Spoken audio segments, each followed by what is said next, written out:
Honestly, we need a longer show to cover all of the corruption in this town. Good evening, and thank you for joining us on O'Connor Tonight, live from Washington, D.C.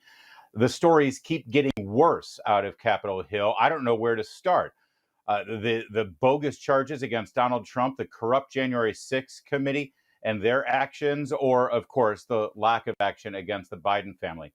Let's start with January 6th, because joining us right now is Representative Harriet Hageman. She is, of course, a Republican from Wyoming, and you replaced Liz Cheney because of her Yes, stellar job on that committee. Thanks for joining us. thank you for having me, Larry. Well, I was astounded, but I guess I shouldn't be astounded to learn yesterday that that committee, headed up by your predecessor, Liz Cheney, they deleted evidence that was used to build the case against Donald Trump, evidence that could be used by Donald Trump to defend himself in court. How is this even possible?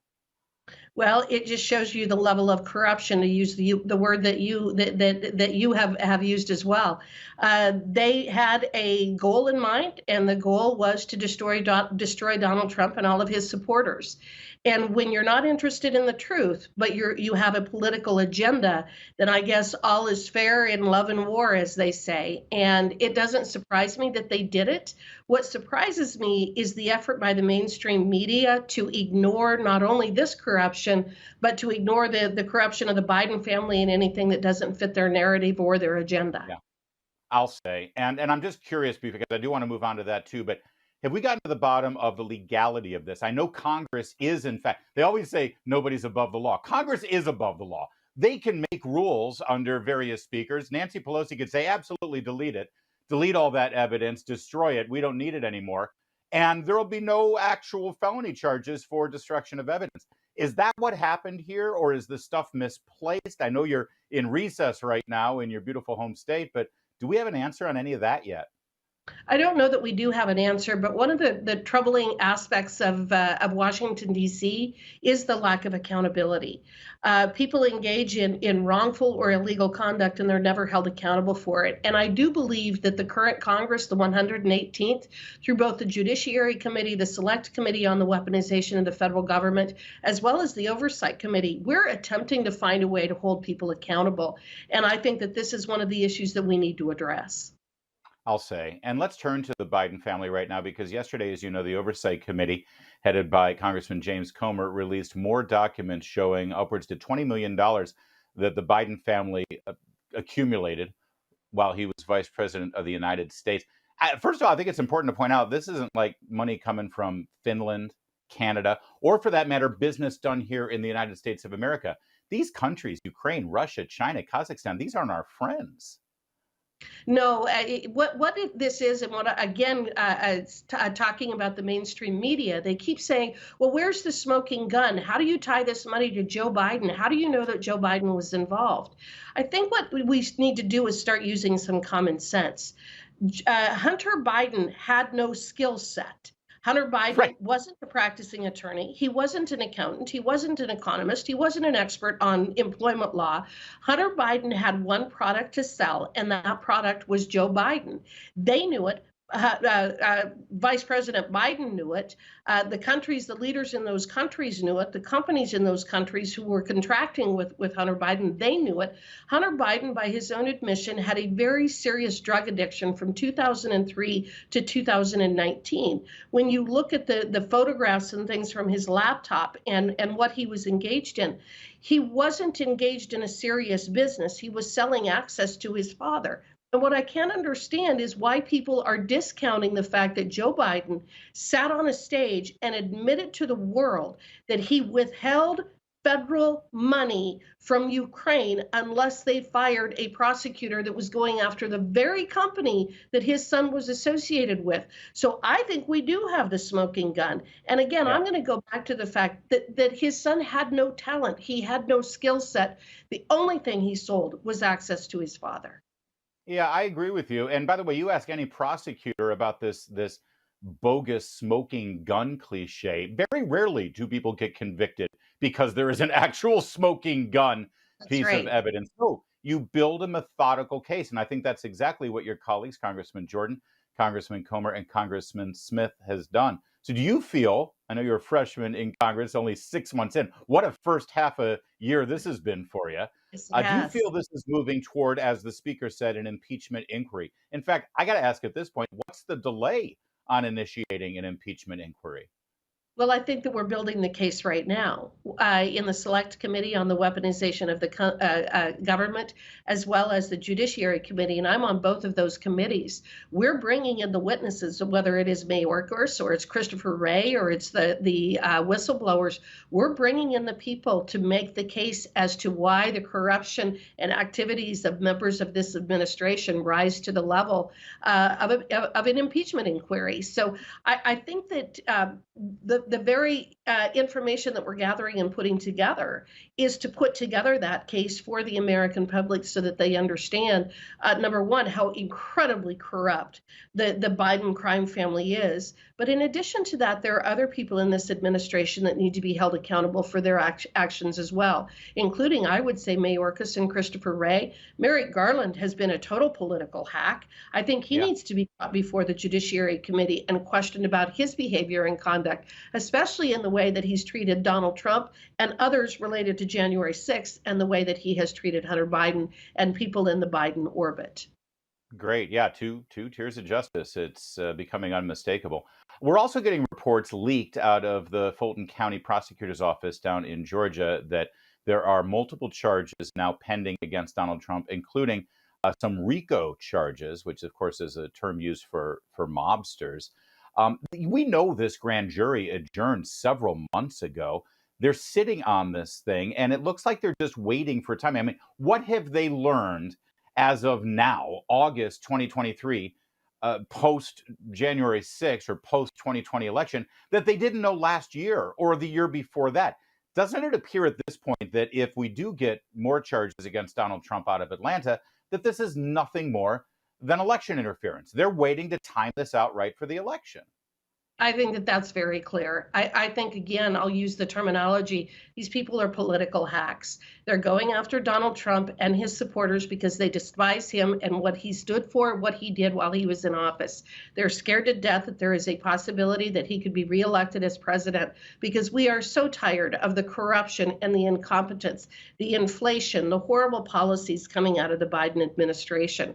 And so, absolutely, they are working together to time these various indictments so that they can roll it out in front of the American people. The mainstream press will then run with it and scream like their hair's on fire about how he's a threat to democracy and on and on and on, when they're the two true threats to democracy.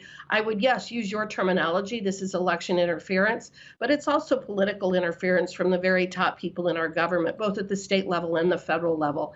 But I guess one of the things that I see as a good thing about this is that there should be discovery that is going to be disclosing and exposing a lot of this information so that the American public really can get a better idea of what has been going on with, again, the down in Georgia, as well as Merrick Garland, the prosecutor in New York.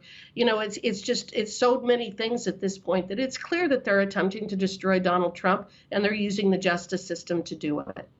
Boy, did the voters of Wyoming get an upgrade in the House of Representatives this last election. Thank you for joining us. Appreciate your continued efforts on the Hill. Thank you, Larry.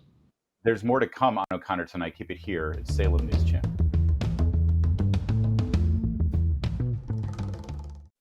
Got the inflation numbers earlier today, 3.2% increase. That's up from last month, June, it was 3.0. So that means, well, it means things are still way more expensive than they should be. In fact, take a look at this graph that shows you exactly what the consumer price index has done. See that steep increase there? What's the date? January 2021. What happened January of 2021 to make inflation go up so drastically and stay up? Let's bring in somebody who might know a thing or two about the economy. Is the founder of the Club for Growth, founder of the Committee to Unleash Prosperity. He's Steve Moore. Steve, I don't know. You're the expert here. What happened January of 21 to make inflation spike like that? Yeah, gee, what could it have been? What happened in January 21? Oh, yeah, we changed presidents. So, do you know what the inflation rate was the month that Trump left office, Larry? I know you're the one who's supposed to be asking the questions, but All right. You always give me a test more. All right. I'm going to say about 1.2. You're about 1.5%. So you're pretty Okay. close. So we went from think about this. We went from 1.5% inflation under Trump to 9.2% inflation under Biden in just 18 months, which is incredible. I wouldn't have thought you could screw up the economy that quickly. And so now we're down to about 3.5% inflation. But I got to tell you, Larry, every time I go to the grocery store or, just go out on the street and meet people, people get angry at me and they say, why do you say inflation is only 4 or 5%? Most people believe the real inflation that their family is facing is more like 10 to 20%. Because, Larry, when you look at the things you have to buy, you have to pay your rent, you have to fill up your gas tank, you have to buy food for your family and go to the grocery store. Those things are up way more than the consumer price index is. And so the bottom line is Americans are in a bad mood because our incomes are not keeping pace with that higher rate of inflation.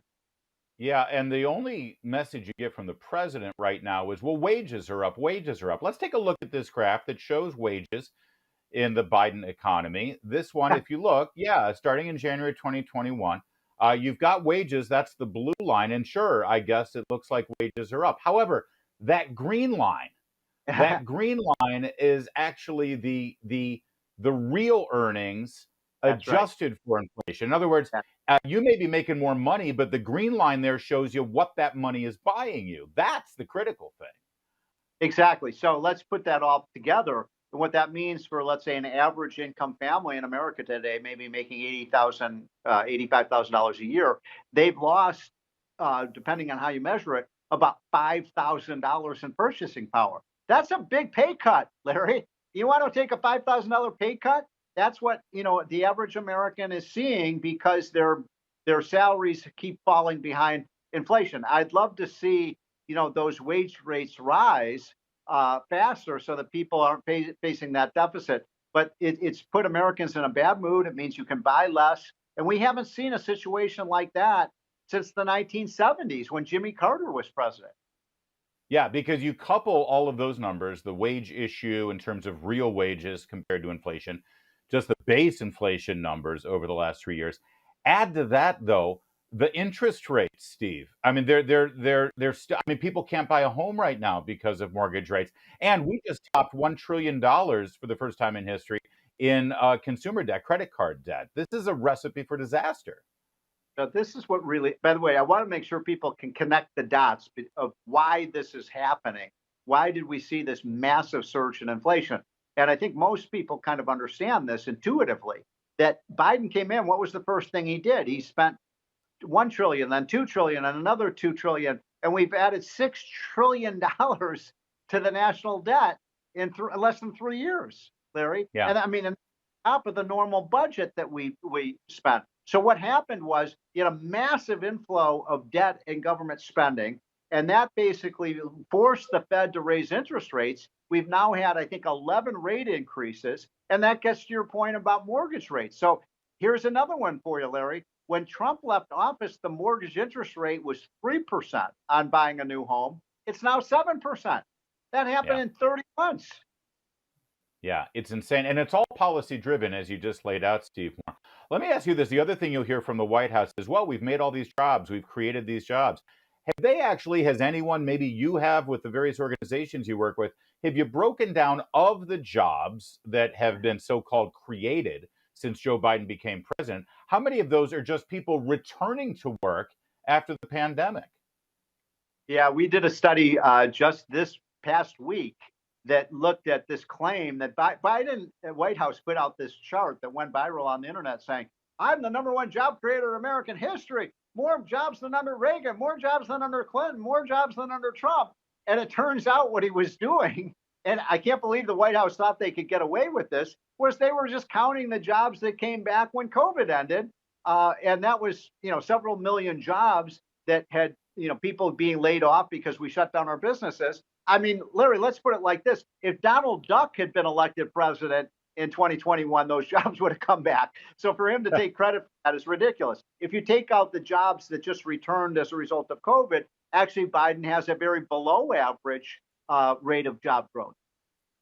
So you mentioned Donald Duck. How about the other Donald that's looking to be president?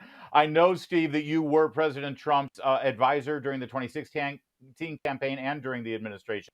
I believe you've now joined the campaign again as an economic advisor. Can you Right. give us a hint as to how President Trump can turn this around should he win the White House?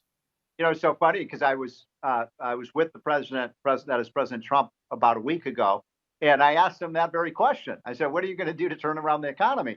And he said, "I'm going to look at all the policies that Biden's put in place and do exactly the opposite." I mean, he was exaggerating a little bit, but look, let's go back to being the number one energy producer in the world. The gas price has gone from $2.39 a gallon to $3.89 a gallon under Biden. He said he will do drill, baby, drill. We're going to produce American energy. We're going to get control of the border. We're going to try to make sure that the Trump tax cuts, which I helped do for the president, we're going to make those permanent. So instead of raising the taxes on American businesses and families, we're going to cut them.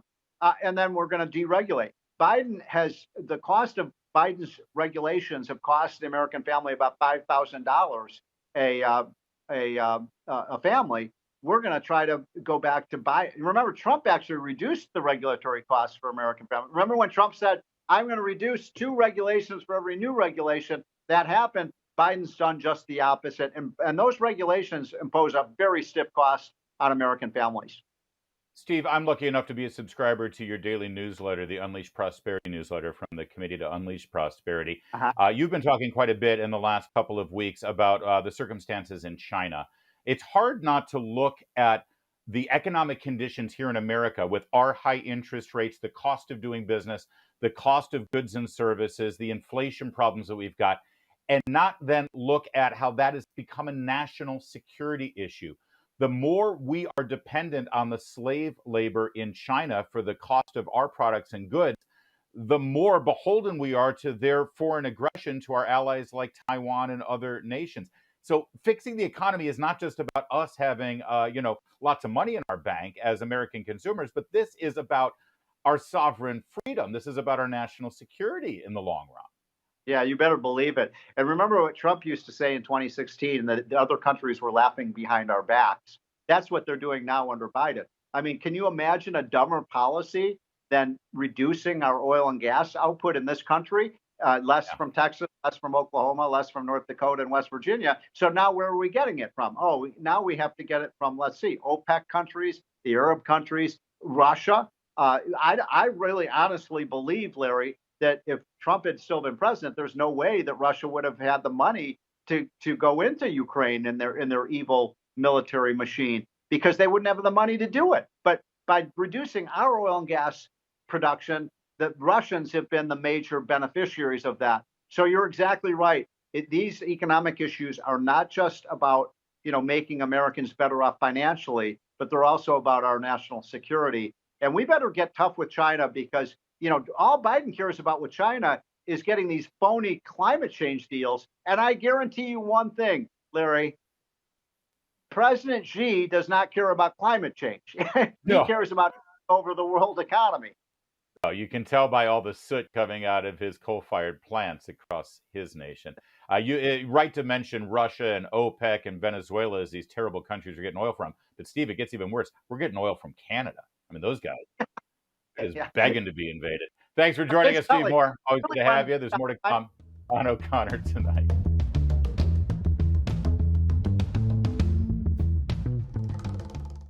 You remember that story from a few months back, I think it was February, when it was discovered a field office for the FBI down in Richmond, Virginia had issued a memo to leadership, all the really good cops in Washington, D.C., who make decisions for the FBI, decisions like spying on a presidential candidate and lying to a federal court to obtain a search warrant and a wiretap warrant so they could spy on innocent people, just to disrupt a presidential campaign and eventually a presidential administration. Yeah, those guys in the FBI main office, they got this memo from Richmond, and it said, listen, I know you guys are really worried about domestic terrorism, and we all know that white conservative Christians are the chief offenders of terrorist acts in this country.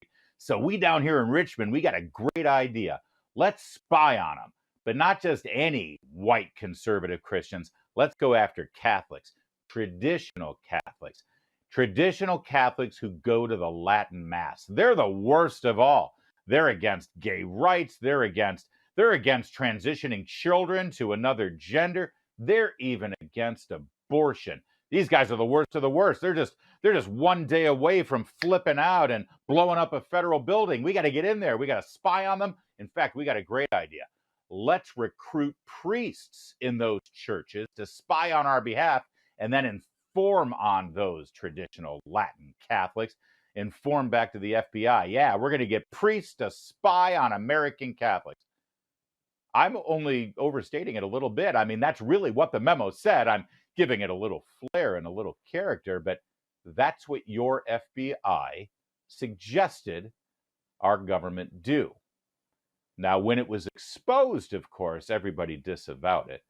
In front of Jim Jordan's Judiciary Committee, the FBI Director, Christopher Wray, was unequivocal. Let's watch a little bit of that hearing.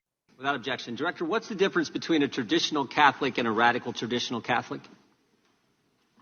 I'm not an expert on the Catholic orders.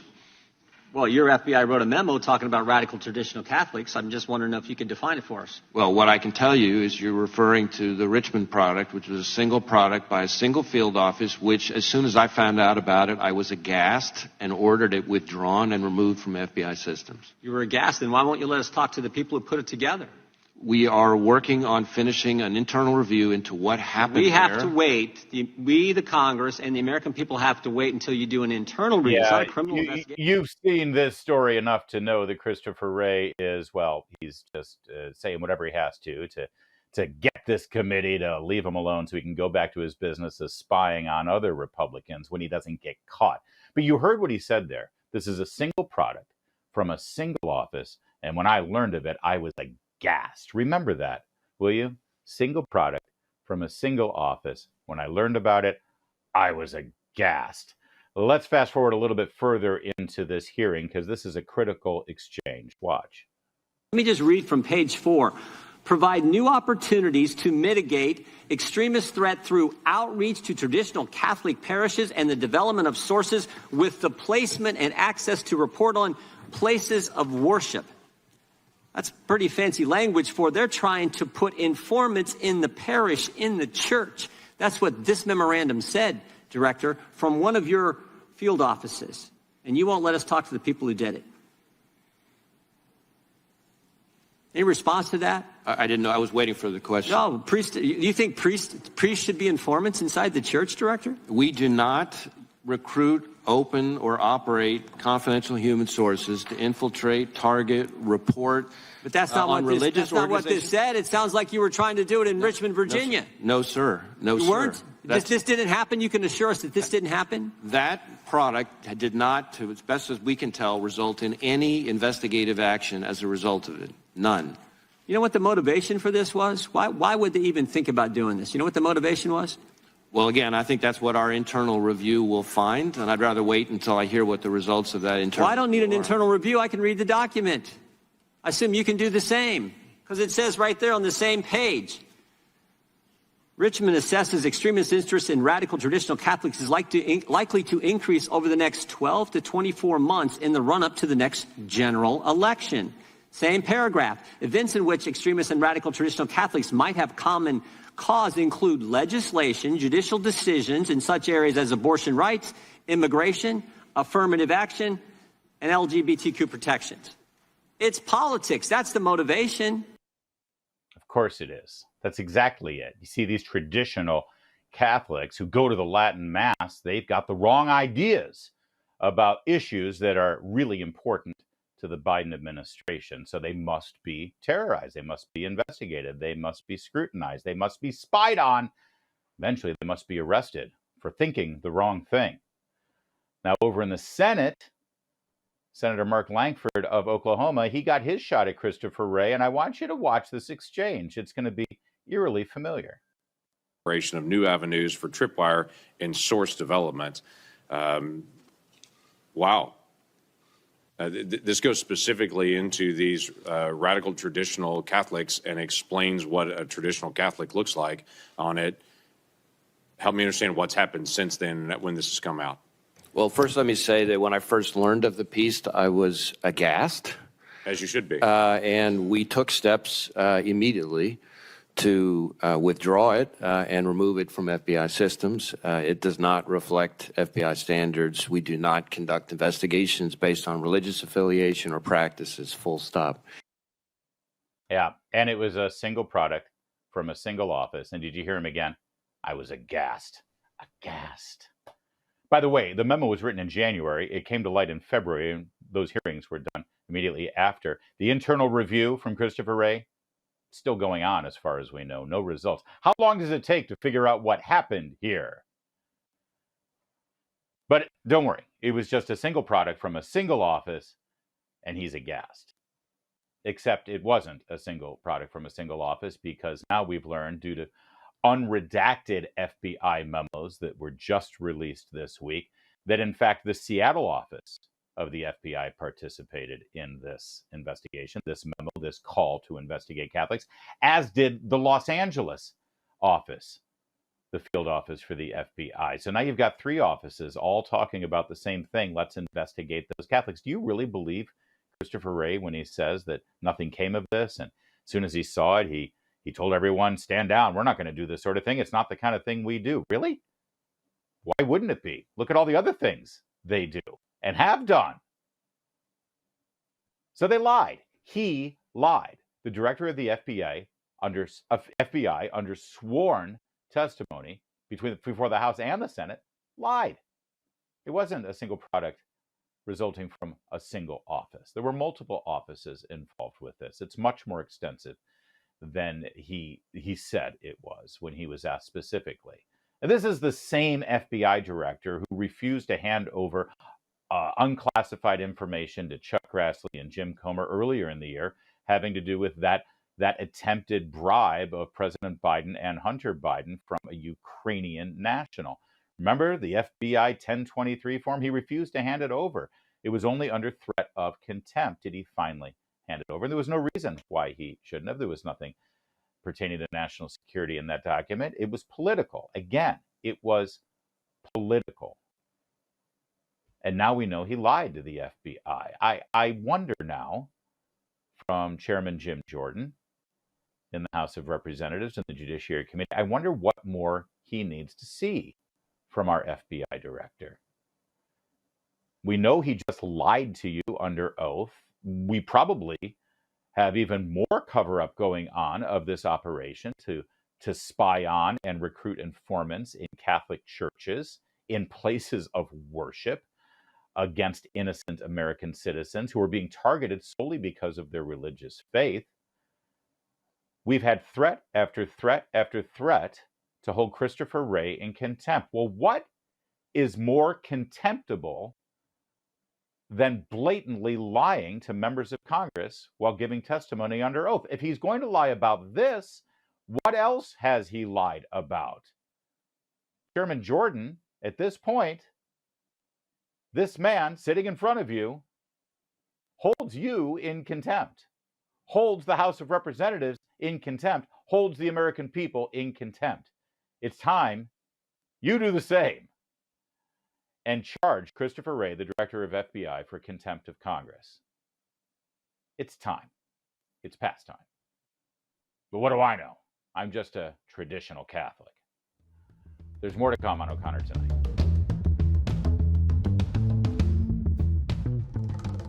There's a video making the rounds right now on social media of Pastor Matt Chandler. He's an evangelical Baptist out of Texas, and he gave a sermon back in 2020 after the George Floyd riots and the height of the Black Lives Matter movement. And, well, let me show you the video, and then we'll discuss. One of the firms that's helping us find men said, let me ask you a question, Pastor Matt.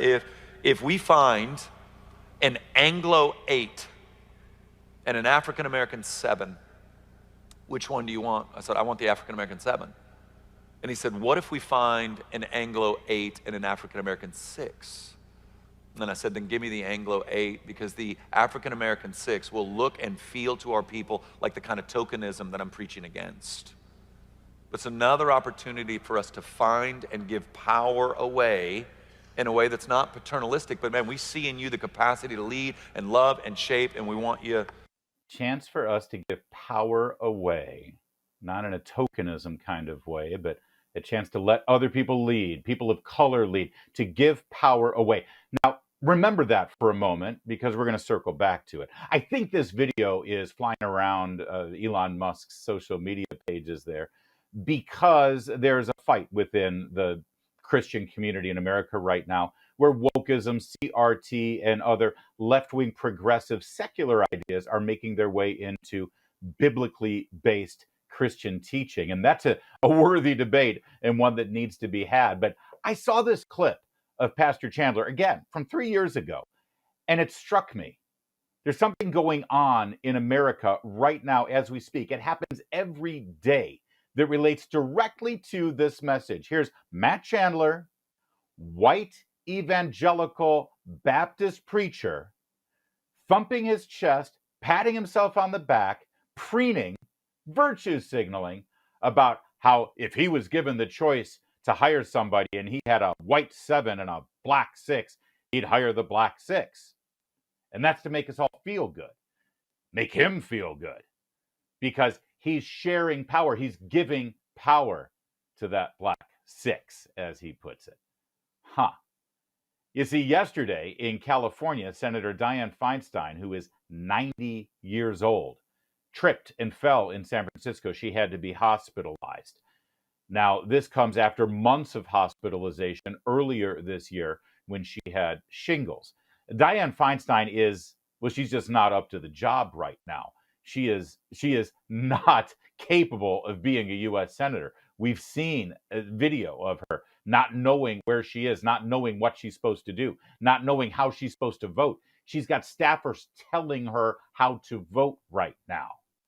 Gavin Newsom is the governor of California. Should Dianne Feinstein have to step down, or is in fact found to be incapable of finishing out her term, which ends next year, Gavin Newsom would replace her.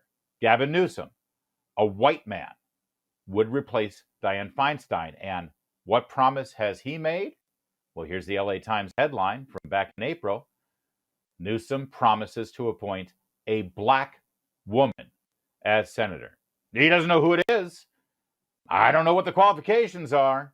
I don't know whether the best person, but I'll tell you this, it'll be a black woman.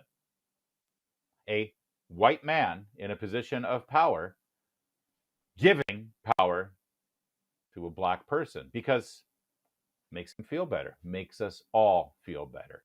It reminded me again of Joe Biden when he was running for president, Congressman Clyburn of South Carolina. Remember, South Carolina was the big primary where the black vote came out, gave that primary to Biden, and that was the beginning of Joe Biden securing the nomination for president. He owed Jim Clyburn, and Jim Clyburn reportedly demanded that his running mate would be a black woman. Doesn't matter who it is, doesn't matter what the qualifications are, we want a black woman. And we got Kamala Harris, and boy, isn't she great. That's not the only time Joe Biden promised to appoint a black woman to a position of power. Remember this from the debates back in 2020. Number one, I committed that if I'm elected president and have an opportunity to appoint someone to the courts, I'll appoint the first black woman to the courts. It's required that they have representation now. It's long overdue. There you go. Another white man making himself feel better, making all of us feel better because he is sharing power with a black person, a black woman. In this case, ended up being Justice Ketanji Brown Jackson, who in her first major decision that she authored in the Supreme Court about affirmative action, she grabbed a fake story off of the internet, some story about how black children perform better and get better treatment if it's a black doctor. It was fake. It was phony. There was no reality or truth to it, but it found its way in to her decision because she got appointed to the Supreme Court because she was a black woman. That's the bottom line here. So here we've got this white pastor in Texas preening and grandstanding and getting all of this adoration because he wants to specifically hire a less qualified black man than a more qualified white man. You've got Gavin Newsom saying, listen, if Dianne Feinstein has to leave, I don't care who the person is, but I promise you it's going to be a black woman. Joe Biden not only picking his running mate, but also picking a Supreme Court justice with a lifetime appointment solely based on race. And it got me thinking. It got me wondering. It got me really scratching my head. Why are all these white men in power getting all of this praise and all this adoration and all this credit for hiring a black person as their subordinate? Think about that for a minute. Sure, I'll hire a pastor here, a deacon, an elder here at my church who's black, as long as I still get to be in charge, as long as I'm the top dog, me, the white man with all the power. Oh, sure, I'll appoint a U.S. senator who's a black woman. I'll get lots of praise, great headlines from the LA Times about it, as long as I still get to be governor. Yeah, I'll make sure I appoint a black woman as my vice president, and I'll even throw you a bone and send someone over to the Supreme Court. But don't you come anywhere near my resolute desk in the Oval Office. I mean, if Joe Biden really feels like it's important that white men should no longer be in power in this country, then he should resign immediately and give his power to Kamala Harris. In fact, he shouldn't have even run for president in the first place. I mean, he is the quintessential old white guy. And he was so intent on making sure that his running mate was a black woman. But what about him? Why doesn't he just step down? Why doesn't he hand his power over? Same with Gavin Newsom. If Gavin Newsom is so intent on making sure that a black woman goes to the U.S. Senate, he should really do something better than that. Forget about the Senate. We've had plenty of black women in the Senate, but we've never had a black woman as governor of California. Gavin Newsom, put your money where your mouth is. Show us some cojones. Step down right now and insist that a black woman replace you. It's always amazing that they're virtue signaling and preening over sharing power with a black person when they're never intent on giving up their own power that they latch onto with their talents. Which brings us back to preacher Matt Chandler. I mean, really, are we supposed to praise you? Are we supposed to laud you? Are we supposed to be impressed? It's really simple, sir. You're the pastor of that church. You want to right some historic wrongs? You want to help lift people up? Step down right now. Give up your salary, give up your job, give up your title, give up all the royalties you get from your books, and insist that your church appoint a black man to replace you. Go ahead. We're waiting.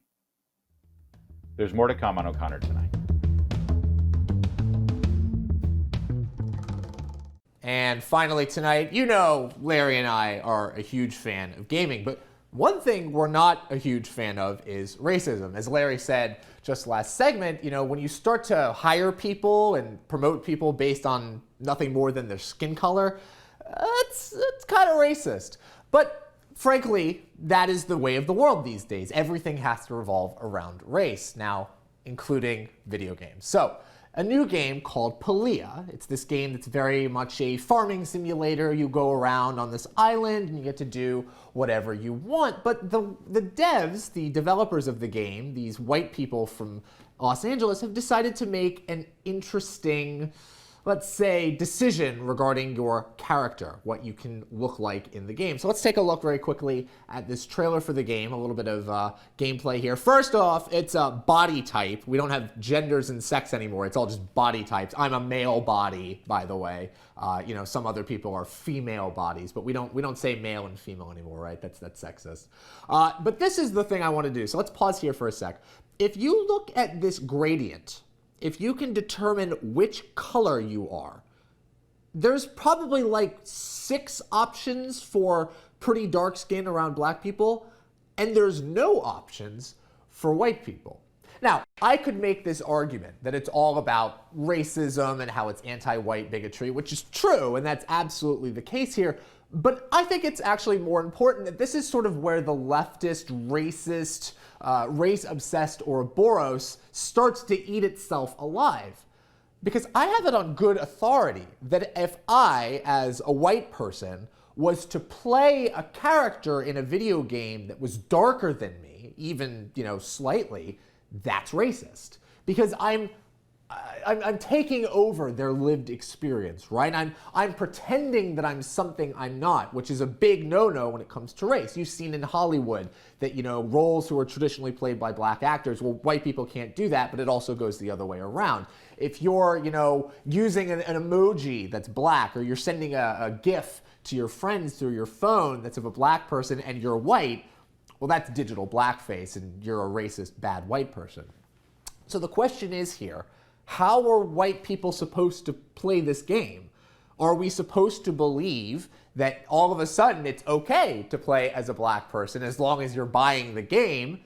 Or are we supposed to believe that white people are always going to be problematic when they play this video game because they can't play as somebody white?